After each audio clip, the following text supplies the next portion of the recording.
สวัสดีค่ะวันนี้นะคะโบก็จะมาสอน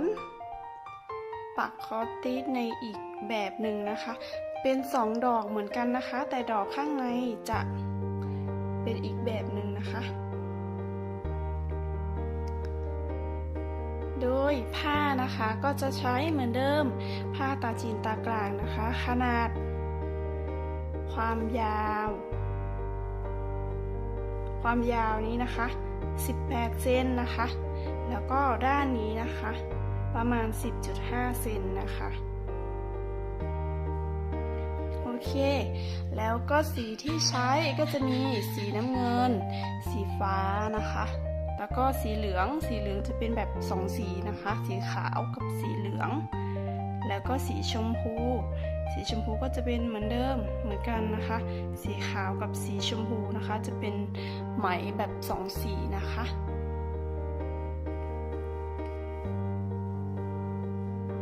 โอเคเดี๋ยวโบจะอธิบายก่อนนะคะอธิบายก่อนว่าอันนี้นะคะเหมือนเดิมข้างนอกนี้นะคะข้างนอกนี้ก็จะปักฝั่งนี้นะคะด้านยาวนี้ก็จะปักทั้งหมด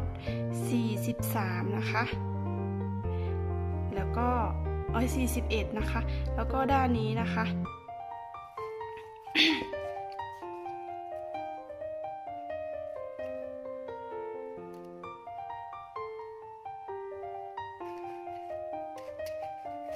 ด้านนี้นะคะก็จะปัก21 ช่องนะคะคลิปนี้นะคะโบจะสอนตั้งแต่สีน้ำเงินข้างในนี้นะคะ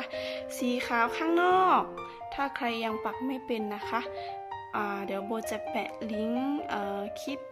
2 ดอกแบบที่1ไว้นะคะอันนี้จะเป็นแบบที่2นะคะโอเคโบจะแบ่งเป็น2 EP นะคะเดี๋ยวสีน้ำเงินด้านนอกนี้จะแบ่งเป็น EP 1นะคะแล้วก็สีฟ้ากับด้านนอกขอบด้านนอกแล้วก็ด้านในนี้จะเป็น EP 2นะคะ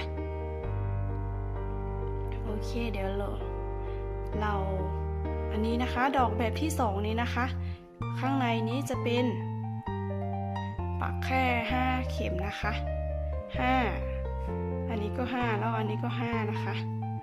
เรามาเริ่มปักกันเลยนะคะก่อนอื่นนะคะเราปักไปแล้ว1 ดอกนะคะเราก็จะง่ายๆเราจะไม่นับแล้วนะคะถ้าเราเริ่มต้นนะคะเริ่มต้นเลยก็คืออันนี้เหมือนเดิมนะคะเว้น12 ช่องนะคะจากด้านนี้ไปถึงตรงนี้นะคะ12 ช่องนะคะ1 2 3 4 5 6 7 8 9 10 11 12 13นะคะเว้น13 ช่องแล้วก็ตรงนี้ปักแค่5 ช่องนะคะโอเคเดี๋ยวเรามาเริ่มปักกันเลยนะคะเหมือนเดิมนะคะตรงนี้ก็เว้น1 ช่องไปนะคะ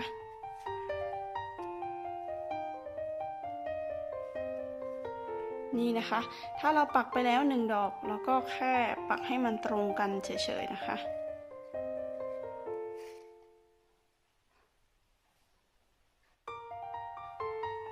เห็นไหมคะ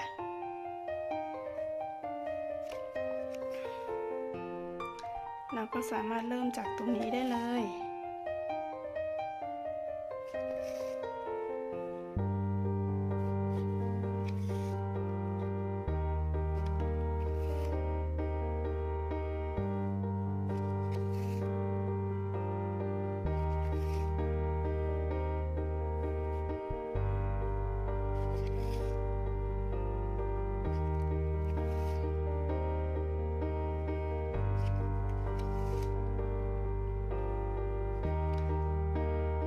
ปักแค่5 ช่องก็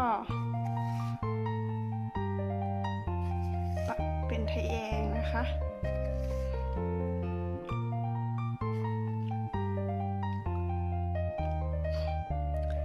ทะแยงลงนะคะ2 เข็ม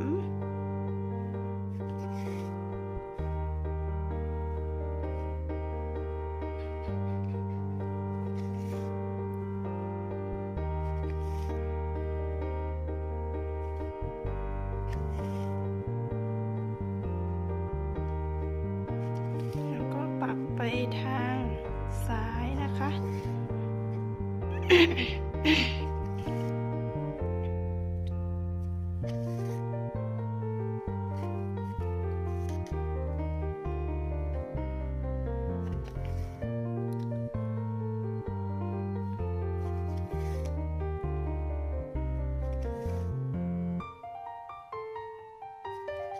อีก5 เข็มนะคะแล้วก็เฉียงมาฝั่งนี้ไปอีก3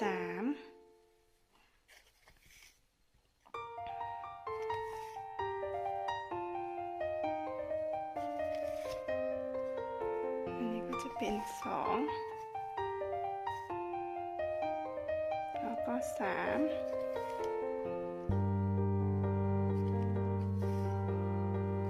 อย่างนี้นะคะแล้วก็จะปักลงนะคะเป็น5 ช่องนะคะนับรวมช่องนี้ด้วยนะคะ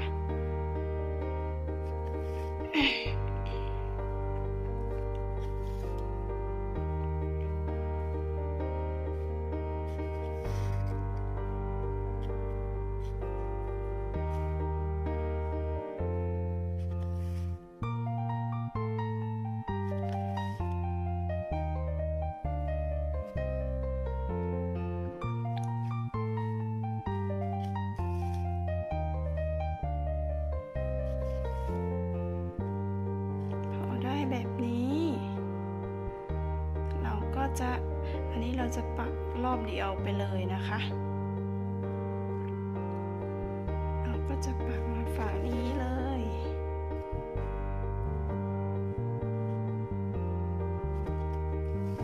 อันนี้1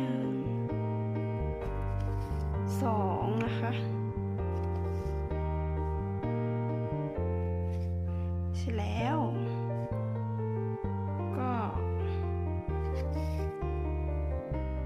ทางขวา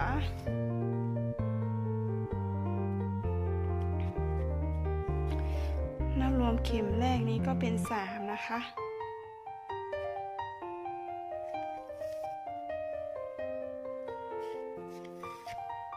เสร็จแล้วก็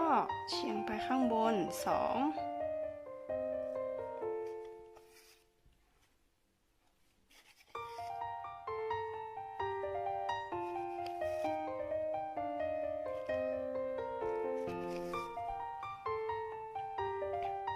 แล้วก็ขึ้น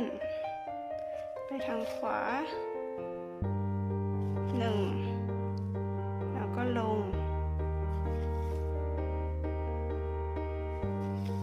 เสร็จแล้วก็ขึ้นไปทางซ้ายอีก2นะคะ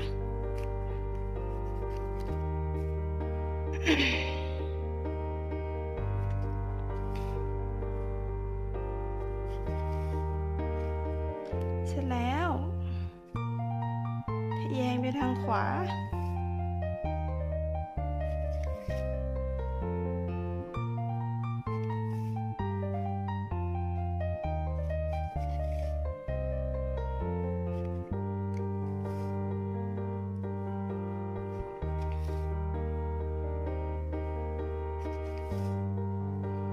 ข้างบนนี้จะเป็น3 เข็มนะคะ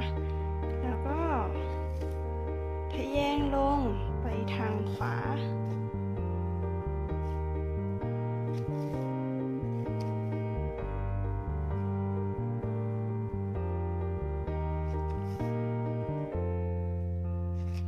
สังเกตดูนะคะข้างในนี้ก็จะมีเว้นอยู่2 ช่องนะคะ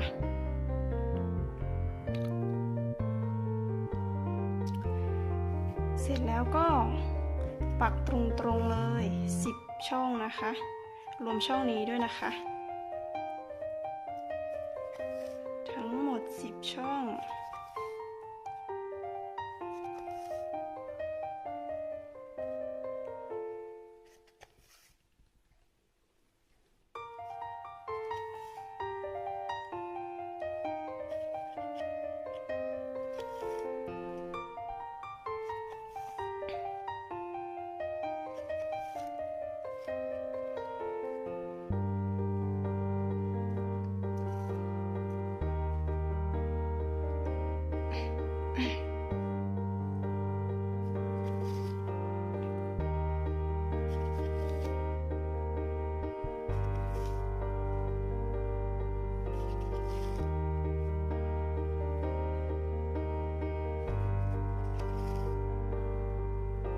1 2 3 4 5 6 7 8 9แล้วก็10พอได้10ช่องเราก็จะถักเราก็จะปักต่อจากเข็มนี้ไปเลยไปข้างบนนะคะ เฉียงขึ้นซ้ายนะคะไปอีก3ช่องนะคะ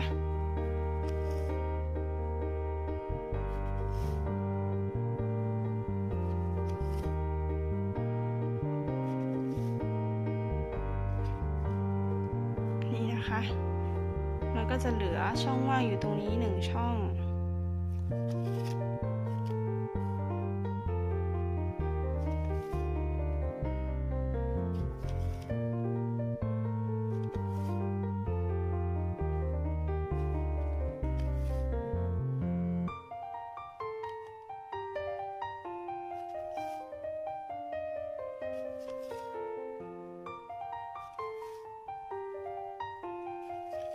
เสร็จแล้วตรงนี้นะคะเราจะปักแค่4ช่องนะคะแล้วเราก็ปักต่อกันเลยลงมาอีก3ช่องนะคะ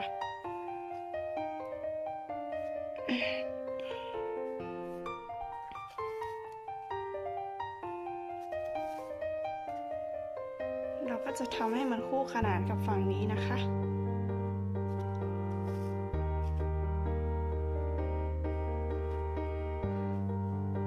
เสร็จแล้วตรงนี้เราก็เฉียงลงไปทางขวา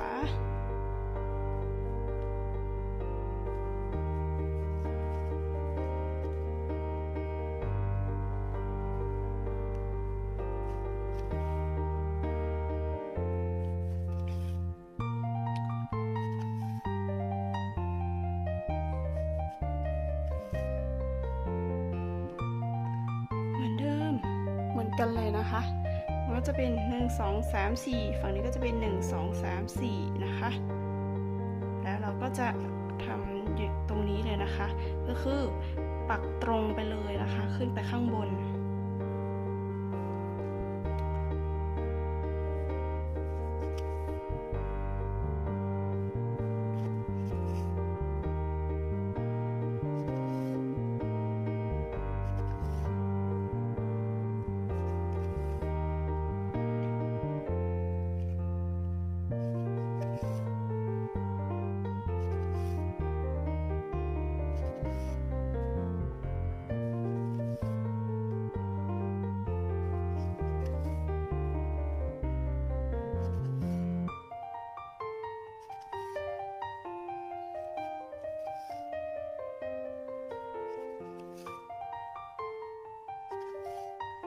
ปักคอตติสนะคะโบจะใช้ไหมแค่เส้นเดียวนะคะ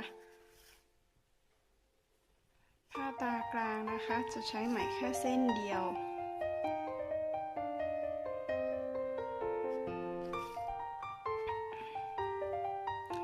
1 2 3 4 5 6 7 8 9 10นะคะ10ช่องพอดีเราก็จะเฉียงขึ้นขวา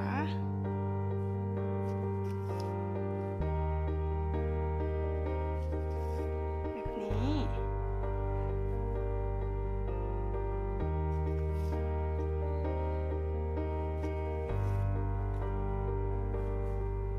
ก็คือตรงนี้นะคะ3ช่อง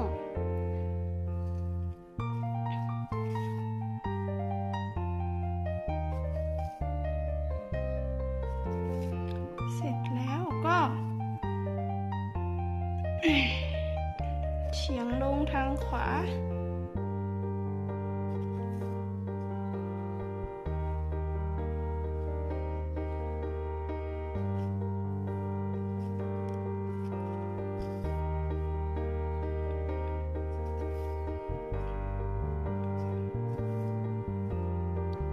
ตรงลงมานะคะเป็น2ช่องอันนี้2แล้วเราก็ปัก1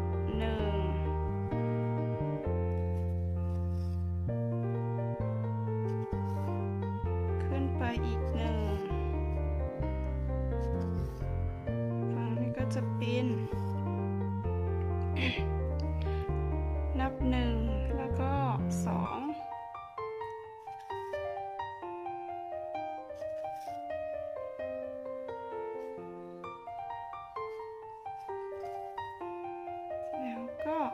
3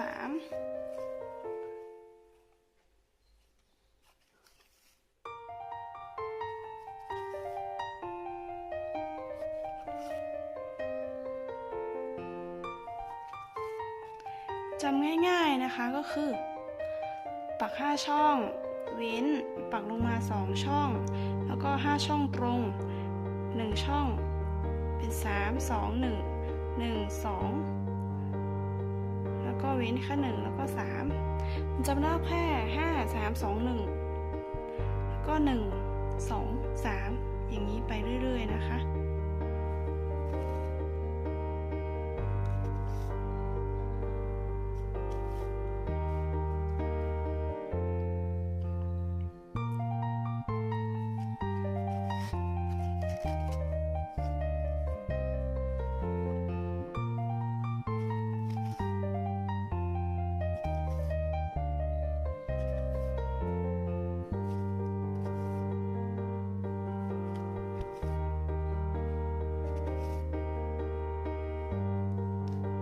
ก็จะเป็น5ช่องนะคะเป็นแถวขึ้นไปข้างบนแล้วก็ค่อยทะแยงไปทางซ้าย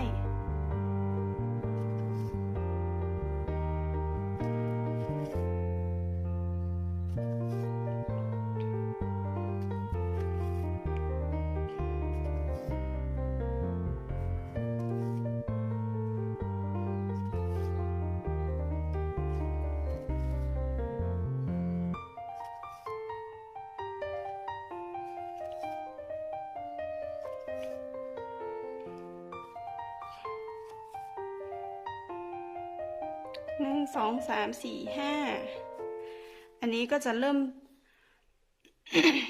อันนี้ก็จะปักเหมือนตรงนี้แล้วนะคะก็คือปักแบบนี้ไปเรื่อยๆนะคะให้มันครบ4กีบนี่นะคะการปักก็จะปักเหมือนเดิมก็คือเหมือนเริ่มต้นตรงนี้ก็คือตอนนี้ถึงนี้แล้วก็เราก็จะปักวนไปแบบนี้นะคะงานของเราก็จะออกมาแบบสวยนะคะเพราะว่าเราไม่ได้ข้ามไหมข้ามได้เลยนะคะข้างบนก็จะเป็นแบบนี้นะคะโอเคเดี๋ยวเรามาโชว์งานตอนที่ปักสีน้ำเงินนี่เสร็จนะคะค่ะก็เมื่อปักเสร็จแล้วนะคะมันก็จะได้แบบนี้นะคะหน้าตาก็จะสวยงามเสร็จแล้วเมื่อเราปักเสร็จแล้วเราก็จะพลิกไปอีกด้านหนึ่งนะคะแล้วเราก็จะมาทำปมแล้วก็เก็บไหมนะคะพันไป1 รอบนะคะแล้วก็ดึงแล้วก็เก็บไหม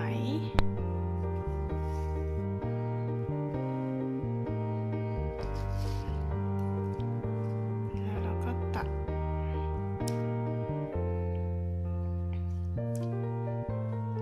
แค่นี้นะคะมันก็จะได้สีน้ำเงินด้านในนะคะต่อไปเดี๋ยวเราจะมาปักสีฟ้าตรงนี้นะคะแต่ว่าเราจะมาต่อกันที่ EP 2นะคะอย่าลืมกดไลค์กดแชร์และกดติดตามด้วยนะคะคลิปนี้ก็จะเป็นคลิป EP 1นะคะ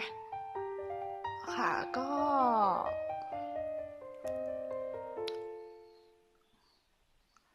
โอเคนะคะสวัสดีค่ะ